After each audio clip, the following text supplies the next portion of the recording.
Sir कटे भूत की खौफनाक कहानी भाग 2। दोस्तों, अपने भाग 1 नहीं सुना हो तो डिस्क्रिप्शन में लिंक है, वो सुन लो। कहानी सुनने में तभी मजा आएगा। अब गांव के आदमियों, बच्चों और स्त्रियों का जीना दूभर हो गया।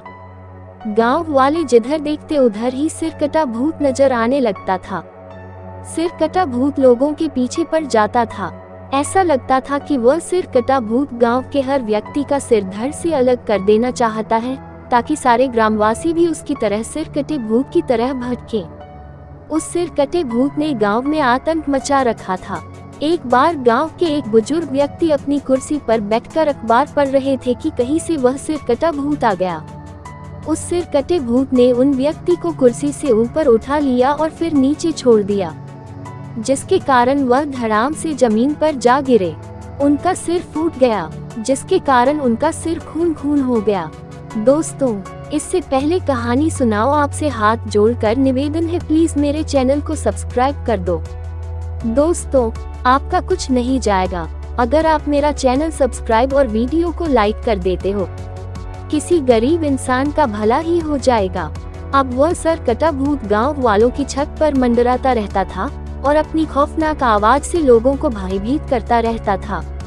एक बार गांव के एक व्यक्ति अपनी छत पर किसी काम से चढ़े थे कि तभी कहीं से वह सर कटा भूत उनकी छत पर आ गया, जिसे देखकर वह मारे डर के चिल्लाते हुए इधर उधर भागने लगे।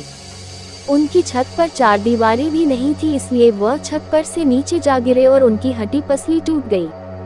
अब गांव वाले बहुत परेशान थे। वह ऐसा उपाय सोचने लगे जिससे कि सर कटे भूत से मुक्ति मिल सके। एक दिन एक तांत्रिक को गांव में बुलाया गया। उस तांत्रिक ने अपने तंत्र विद्या के बल पर उस सिर कटे भूत को बुला तो लिया, लेकिन वह उसका कुछ बिगाड़ नहीं पाए, बल्कि उस सिर कटे भूत ने अपना सिर तेजी से उस तांत्रिक के सर से टकराया, जिसके कारण वह तांत्रिक बेहोश हो गया। उसे किसी तरह होश में लाया गया। एक दिन एक लोहार ने इस सिर कटे भूत से गांव वालों को मुक्ति दिलाने के लिए एक उपाय सोचा। इतने दिन में लोगों ने उस सिर कटे भूत से संबंधित कुछ बातें जान ली थी, जैसे ये सिर कटा भूत उस व्यक्ति पर जरूर अटैक करता था जो काले रंग के कपड़े पहनता है। ऐसा लगता था कि उस अंग्रेज के भूत को काले रंग से सख्त नफरत थी।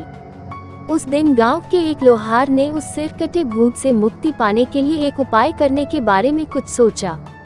उसने अपनी योजना के अनुसार काले कपड़े पहन लिए, जिससे कि वह उस सिर कटे भूत को अपनी ओर आकर्षित कर सके। उसे यह विश्वास था काले रंग के कपड़े पहनकर छत पर बैठने से वह सिर कटा भूत उसकी छत पर अवश्य आएगा। उस लोहार का अनुमान सही निकला। थोड़ी देर में वह सिर कटा भूत खौफनाक आवाज निकालता हुआ उस लोहार की छत पर आ गया और जान से मार डालने के लिए उस पर हमला करने लगा। लोहार अपनी छत से अपने घर के अंदर भागा। लोहार के घर के अंदर भागते ही वह सिर कटा भूत भी उसके पीछे पीछे भागा। लोहार अपने घर के उस स्थान में पहुंच गया जहां उस लोहार की भट्टी जल रही थी। जैसे ही वह सिर कटा भूत लोहार की भट्टी वाले स्थान पर आया, तुरंत तब उसने एक हिमालय के तांत्रिक द्वारा दी गई पुड़िया उस भट्टी में डाल दी। उस पुड़िया के आग में डालते ही एक भयंकर विस्फोट हुआ। लोहार की भट्टी से आग की ज्वाला चारों ओर फैल गई, जिसमें उस सर कटे भूत का सिर उस आग में जलने लगा और देखते ही देखते सिर कटे भूत की खोपड़ी राख में बदल गई। इस कहानी का भाग 1 डिस्क्रिप्शन में है। दोस्तों, अगर आपको कहानी अच्छी लगी हो तो चैनल को सब्सक्राइब करें। ऐसी ही भूतिया वीडियो देखने के लिए हमारा चैनल पर विजिट कीजिए और वीडियो को लाइक और शेयर करें। Thanks for watching.